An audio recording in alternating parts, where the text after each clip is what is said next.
sepertiga malam yang terakhir. Itu waktu yang lebih utama.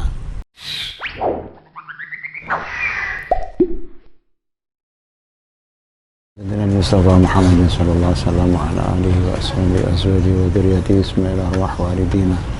Wa bikum wa matina wa matil muslimin kafatan amas wa sallallahu ma'alaf hadal kitab Al-Fatihah. Bismillahirrahmanirrahim. Iyyaka na'budu wa iyyaka nasta'in ihdinas siratal mustaqim siratal ladzina an'amta 'alaihim ghairil maghdubi 'alaihim waladdallin. Bismillahirrahmanirrahim.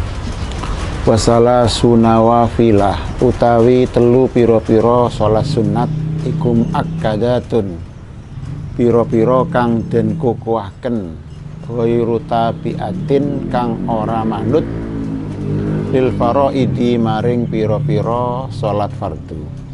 Ahaduha utawi salah sijine salah sunawafil iku salatul laili salat ing dalem waktu bengi utawa salat tahajud.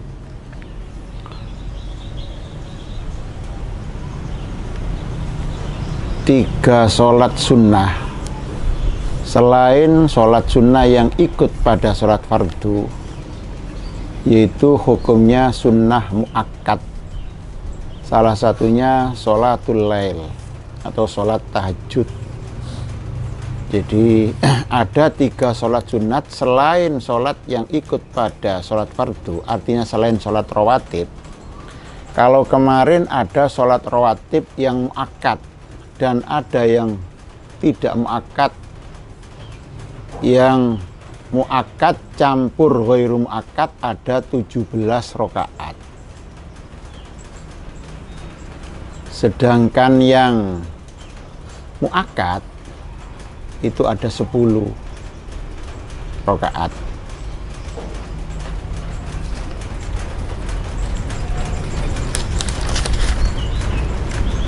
Ya, ada 10.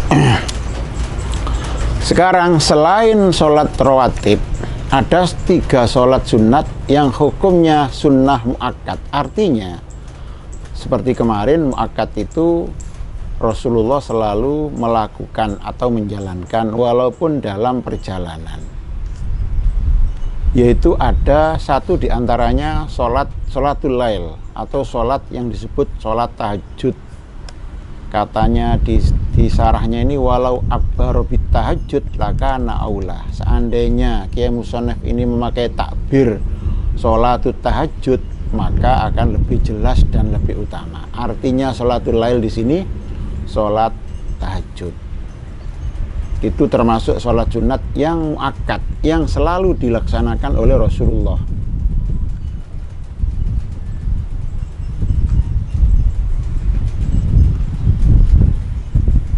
Apa sholat tahajud itu? Sholatun ba'da fi'lil isya walau majmu'atan ma'al maghrib jam'at takdimin wa ba'da naumin walau kana naumu qabla waktil isya. Jadi sholat tahajud itu sholat yang dikerjakan setelah mengerjakan sholat isya dan dikerjakannya setelah tidur. Setelah tidur juga setelah sholat isya, walaupun sholat isyanya dijamak takdim dengan sholat maghrib. Artinya setelah maghrib sholat isya juga karena dijamak takdim, maka sholatul tahajud sudah masuk waktunya, boleh dikerjakan ya. Loh, bisa jadi sholat tahajud itu memang sholat tahajud, bisa jadi juga sunat-sunat yang lain. Bisa jadi itu qobliyah ba'diyah isya, termasuk sholat tahajud syukur setelah tidur.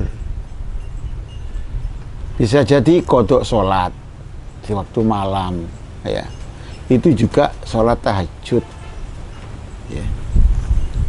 Jadi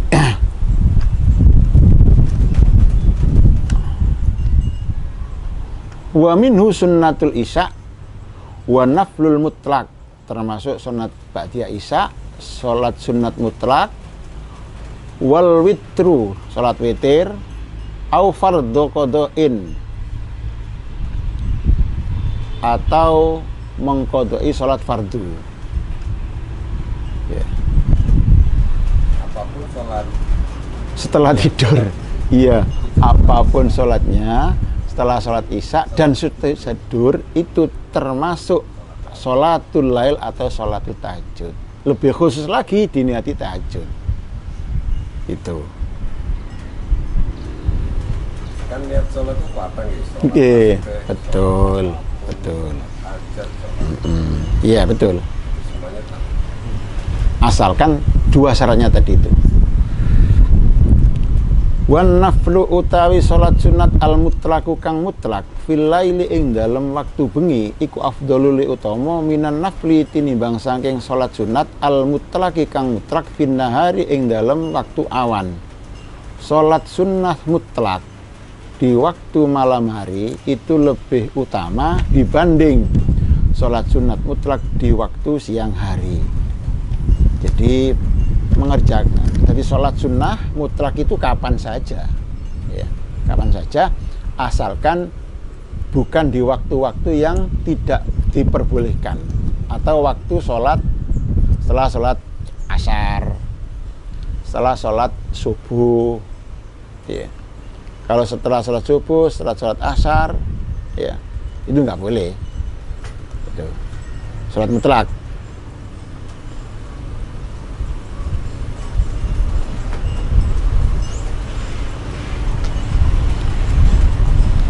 Jadi sekali lagi sholat sunat mutlak di waktu malam hari itu lebih utama dibanding sholat sunat mutlak di waktu malam hari. Jadi sholat sunat mutlak itu bisa dilakukan kapan saja asalkan tidak di waktu yang tidak diperbolehkan. Setelah sholat asar dan setelah sholat subuh itu ada yang mengatakan makruh, ada yang mengatakan haram. Khilaf di situ. Tapi perbandingannya jika di malam hari lebih baik daripada di waktu siang hari. Wan naflu utai salat sunat wasatol laili ing dalam tengah bengi iku afdhalul utama. Kalau dibanding lagi, ya, yang lebih utama lagi salat mutlak di malam hari. Summa akhirahu monggo kari-kari akhire bengi. Kemudian di waktu akhir malam iku afdhalu li utama.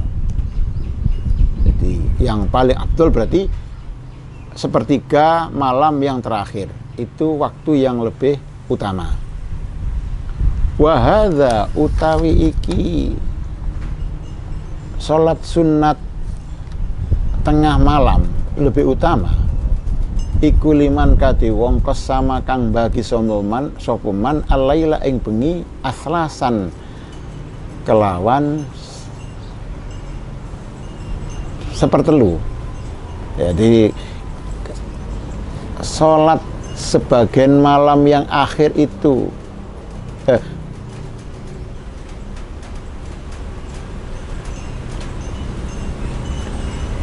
jadi sholat tengah malam itu lebih utama dibanding dengan sholat yang lain, kecuali dibanding dengan akhir malam. Itu bagi orang yang malamnya itu dibagi 3. Kalau cuma dibagi 2, ya dengan sendirinya yang nomor 2 itu, jadi separuh malam yang kedua itu yang lebih utama, ya. Kalau dibagi 3 seperti itu, ya. Itu masalah sholat sunnah. Jadi seperti yang kita uji bersama kemarin itu, di sini terangkan 2 masalah, yaitu masalah sholat sunat dan masalah kemarin itu perkara yang harus syarat-syaratnya, syarat sahnya sholat. Terus kemarin itu, ya, sampai di mana akal itu, gitu kan? Setelah saya cari-cari di kitab-kitab itu kok nggak temu. Ada satu kitab di dalam usul fikih al-islami itu juz awal 158 saya catat.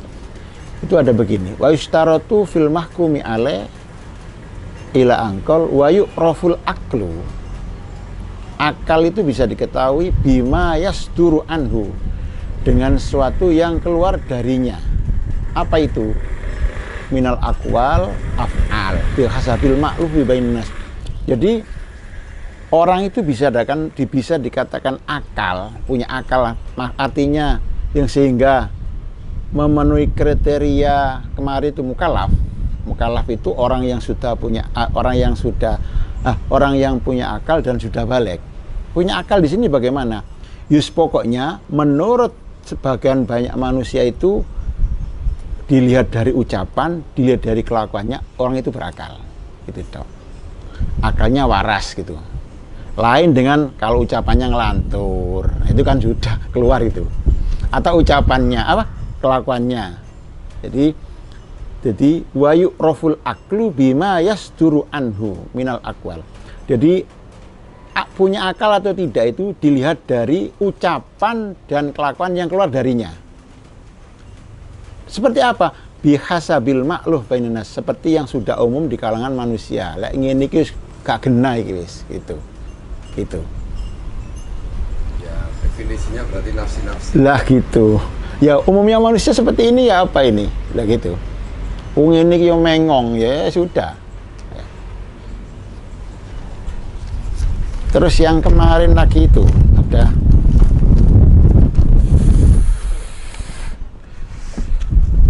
udah pernah nyelenting yang kemarin itu kalau hilang gilanya gitu ya. Ya. Jadi ada masalah zawalul manek, ada masalah turuwul manek.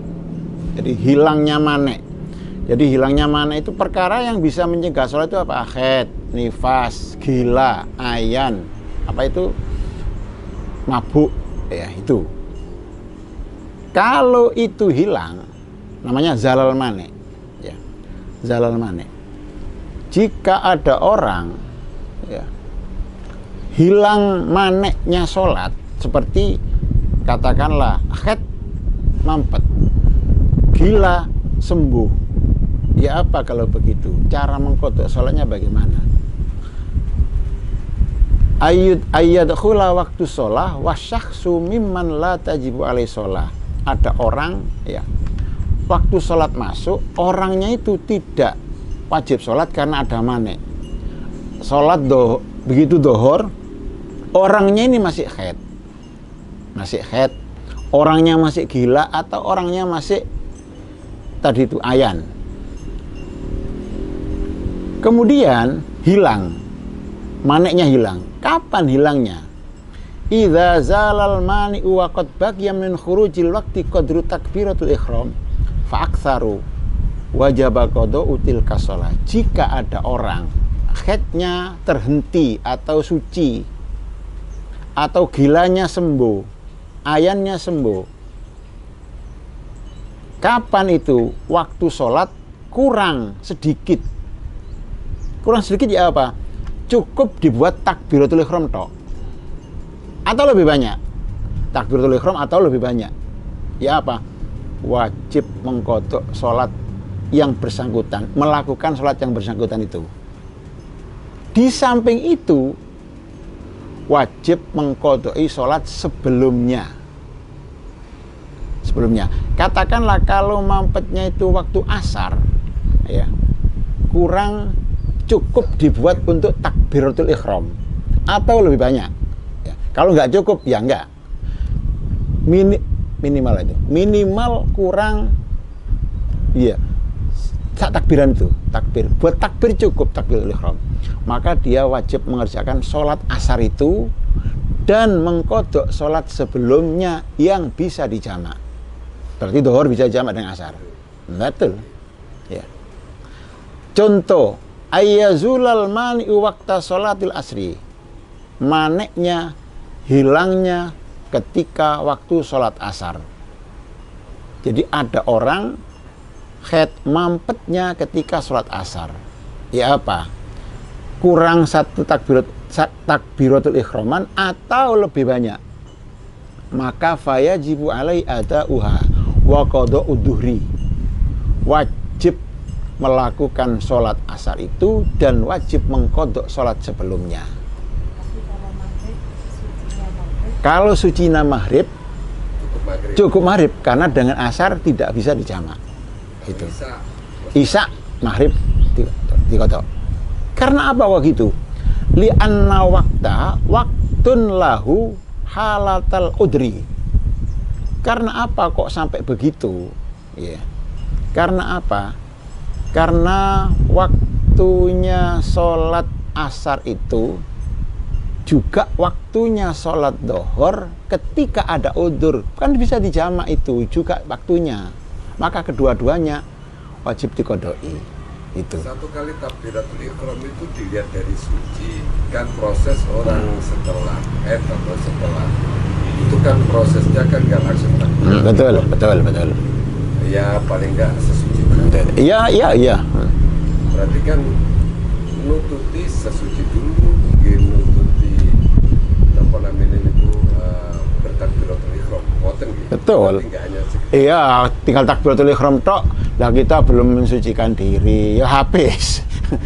Artinya apa? Berarti kita sudah sesuci, mau mengerjakan sholat itu tinggal sedikit waktunya, gitu. Bahkan kan takbiratul ihram kan mungkin butuh setengah menit. Betul, kan? ya. Kalau kelas sesuci paling tidak butuh 5 menit. Betul. Berarti kalau sarannya kalau masih waktu 5 menit, ya. Ya tetap wajib kodok. Kalau kurang dari 5 menit, Ya cukup. sudah mari sesuci. Ya terus habis. Mancing telas. Ya Sudah habis, nggak wajib. Jadi intinya itu pada waktu asar sama isya sing wajib. Asar ya betul, asar sama isya. Zuhur tidak. Duhur tidak. Kalau duhur mampet, nggak wajib dengan subuh. Tapi duhurnya tok. Kalau memang itu tadi apa cukup dibuat untuk takbiratul ihram plus tadi itu sebelumnya sudah bersuci, ya. Zuhur juga boten ya. Maksudnya? Kalau subuh sendiri. Subuh sendiri. Maksudnya? Nggak pakai isya. Oh, ya nggak pakai isya. Artinya yang kodok dengan sebelumnya itu yang bisa dijamak. Asar dengan dohor, isya dengan maghrib. Itu. Makanya fayajibud duhru ma'al asri wal maghribu ma'al isya. Lal isya'u ma'as subhi. Bukan isya dengan subuh.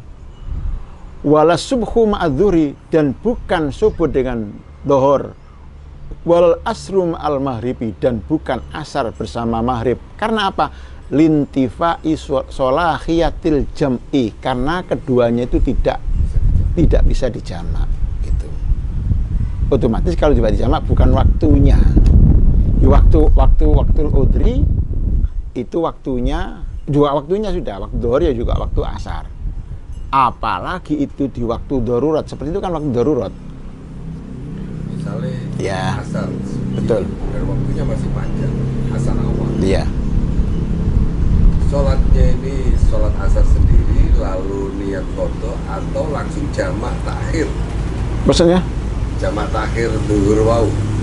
Walaupun memang gak diniati dari awal kan, Asar asar awal suci. betul, ya. Terus Niati sholat ini wau, sholat asar sendiri plus sholat dohor. Dohor. Duhur, Iya. qadha, Iya. ya. Atau sekalian jamak. Sudah. Jamak takhir gitu. Ya. Jadi masalah ini bukan masalah jamak, karena tidak ada alasan jamak karena itu. Ya. Apa? Ya sholatnya, ya sholat diniati kodok atau tidak dikodok, otomatis hitung kodok, begitu. Dahulukan kodok. Nah, betul. Karena udzur, ya suka-suka. Jadi kalau meninggalkannya sholat itu tidak karena udzur, maka cara mengkodokinya harus sholat yang ditinggalkan itu dulu. Artinya kodok dulu. Tidak sholat maghrib, tidak karena udzur. Begitu isya, harus maghribnya didahulukan. Tidak boleh sholat sunat qobliyah dulu, nggak boleh. Maghribnya dulu juga nggak boleh. Seandainya maghribnya dulu, ya sah. Cuma bertele-telenya lagi ini dosa lagi. Ya. Jadi mengulur-ngulur waktunya itu. Begitu katakanlah ingat. Oh, kalau ingat itu kan berarti ya lupa ya. Bukan, begitu masuk waktu ya sudah harus mengerjakan sholat. Jadi kalau meninggalkannya sholat itu karena udzur, cara mengkodoknya boleh yang punya waktu didahulukan, boleh yang kodok didahulukan. Kalau meninggalkannya itu tidak karena udzur, harus yang kodok didahulukan. Terus menundanya itu berdosa lagi, begitu. Ini tidak ada unsur syar'inya. Maksudnya apa? Unsur syar'i, misal unsur yang memang yang diperkenankan oleh hukum. Iya. Misalnya karena si nutup ulek-ulek kan. Bukan udzur itu, Iya. bukan udzur. Kalau nutuk ulek-ulek, nutuk sinetron apalagi? Iya, enggak, bukan udzur. Ya. Itu masalah zalal mane. Kalau turuwul mane, datangnya mane. Kalau tadi itu orangnya khed, suci kemudian. Sekarang enggak. Ya. Suci, tiba-tiba moro-moro datang. Nah, masalah turuwul mani'i. Surah 2 ayat khulal waktu wasyaksu mimman tajibu alaihi sholah. Jadi masalah datangnya perkara yang mencegah sholat seperti gila, haid dan lain sebagainya. Masuk waktu, orang itu termasuk kewajiban sholat. Artinya suci kalau haid, waras kalau gila, belum gila. Summa toro'a alaihi mani'un yamna'u wujubis sholah. Kemudian datang perkara yang mencegah sholat, haid, gila, atau yang lain. Ya apa? Idza tara'a hadzal mani' waqad madha min dukhul waqti qadru sholatil fardhi faqat. Idza amkana taqdimu thahara qabla dukhul waqti kawudu isalimi wal husli fa'alil qada. Wa amma idza lam yamdi qadrul fardhi fala qada alaihi. Jika ada orang ya biasa gini, nggak haid, kemudian masuk dohor belum haid, setelah lewat waktu, masuknya dohor lewat waktu, kalau ini ya dibuat untuk melakukan sholat, cukup, ya apa? Maka dia wajib mengkodok ini. Tidak wajib mengkodok. Kodok. Maka dia wajib mengkodok sholatnya. Karena dia belum sholat. Wajib mengkodok.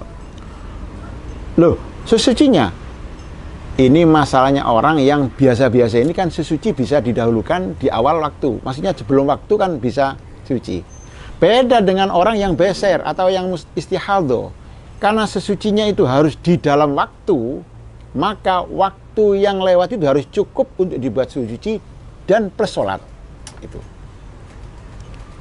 Kalau ulangi malih, jika ada orang perempuan masuk waktu, ya dohor, katakanlah dohor, belum datang tamunya, lewat waktu yang sekiranya waktu itu cukup untuk dibuat sholat, ya, haid datang, belum sholat, ya apa? Besok wajib kodok. Bagaimana sesucinya? Sesuci itu bisa di luar waktu karena orangnya tidak beser, tidak mistihadho. Maka bisa di luar waktu. Maka cuma cukup untuk dibuat mengerjakan sholat itu. Ya. Jadi nanti kalau misalnya sucinya pas waktu asar, Ya. kodoknya 2 kali. Maksudnya? Yang dikodoi pada saat datang suci kan? Ya. Berarti kalau sucinya waktu asar seperti tadi contohnya ya, berarti kodok. Betul, iya. Dohor karena kedatangan tamunya tadi itu, dohor sebelum yang majmu'ah tadi itu. Bener itu di awal waktu ya harus segera sholat. Betul, iya. Karena wajibnya sholat itu wajib muasa. Jadi wajib yang diperluas. Jadi begitu masuk waktunya sholat itu wajib. Orang itu mengerjakan hukumnya wajib sholat. Artinya wajib muasa. Wajib muasa itu diperluas sampai waktunya sholat cukup untuk dibuat sholat. Asar. Sampai kira-kira waktu ini cukup untuk dibuat sholat. Itu namanya muasa. Makanya begitu tiba waktunya sholat, kita pilih satu di antara dua. Satu, melakukan sholat. Dua, azam. Azam itu apa? aku sholat engko ai jam loro. Gitu. Ada harus kerentek gitu. Kalau tidak kata fikih, wis meneng tok, yo gak sembayang, yo gak azam. Dosa katanya fikih begitu.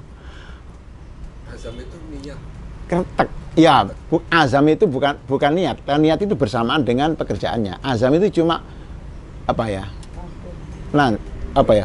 Kerentek nanti sholat saya engko ae wis ngenteni apa ta gitu ya. Piye mesisan kok tak gandeng ngambil asar loh gitu. Mesisan wudu siji. Kan buat apa kan? Kurang berapa anu gitu ya? Asar bernasar sholat dohor tapi jangan ya. Aku tak sembayang tak mareno dhisik. Lah begitu nggak apa-apa. Harus itu. Kok begitu masuk waktu kok jegidek meneng tok itu. Berdosa katanya fikih. Harus ada azam. Lek gak nglakoni salat ya kudu azam. Makanya namanya wajib muasa itu seperti itu. Wajib tapi diperluas wajibannya. Itu. Sudah kembali. Kalau sekarang gini, Ya. baik itu datang maupun lewat tadi ya. Misalnya dalam perjalanan, tentu ya tidak hanya cukup bersih suci tok ya ukuran. Misalnya yang lewat tadi tidak hanya cukup bersih suci tok, tapi juga butuh waktu untuk menuju tempat yang memang diperkenankan untuk sholat. Misalnya kalau di perjalanan, misal ke masjid terdekat atau ke tempat sholat terdekat atau tempat yang layak untuk sholat terdekat itu masih butuh 10 menit ya, atau 15 menit, tapi waktunya kelihatan suci ini kok sudah 5 menit, maka ya berarti dianggap nggak cukup untuk menjalankan. Misalnya tadi suci, Oh ya, 5 menit asarnya telas. yang Zalal Manek tadi itu. Oh iya. Terus ini masih di perjalanan, tentu kan juga itu diperhitungkan juga. Iya, betul. Iya. Dari mulai dari awal wudhunya sampai tadi itu. Sampai menuju tempat. Menuju tempat. Betul. Kalau tidak tahu datangnya, maksudnya itu tamunya datang. Kan misalnya hari subuh itu sudah dalam keadaan suci. Nggak tahu kan kalau tiba-tiba pas waktu mau sholat zuhur tapi sudah melewati waktu zuhur. Misalnya jam 1 baru tahu kalau tamunya datang. Ini datangnya jam berapa? Subuh belum ya? Subuh dalam keadaan suci. Ya belum. Terus dohor Zuhur datang nggak tapi tahu. dohor datang tapi kita nggak tahu. Nggak tahu datangnya jam 11 apa jam 12, tiba-tiba tahunya jam 1. Itu ya Nopo. Apa kita termasuk nanti mengkodok zuhur kan mungkin bisa juga datangnya jam 11. Berarti kan kita nggak ngodok. Kalau datangnya tamunya jam 11. Iya, nggak ngodok. Kalau lah itu kan nggak tahu kita datangnya jam 11 apa jam 12-nya, tapi baru tahu jam 1-nya waktu misalnya mau ke kamar mandi baru tahu loh kok tiba-tiba datang tamunya ini. Iya. Apakah itu termasuk kita harus ngodok sholat zuhur atau tanpa ngodok? Nggak tahu itu. Masih saya cari dulu. Karena begini, nun sewu, ya. Nggak terasa Pak, nggak terasa ya datang itu ya, nggak terasa gitu ya. Nggak. Mungkin ada yang terasa, mungkin ada yang nggak terasa. Iya. Mungkin, ya. Karena ada yang cuma ngeflag gitu ternyata. Oh iya. Apalagi. Ya, itu yang belum saya antisipasi tadi sinonya. Jadi kalau sekarang nggak tahu datangnya gitu ya, ini jelas ini tahu kalau ini ya, betul. Ya, masukan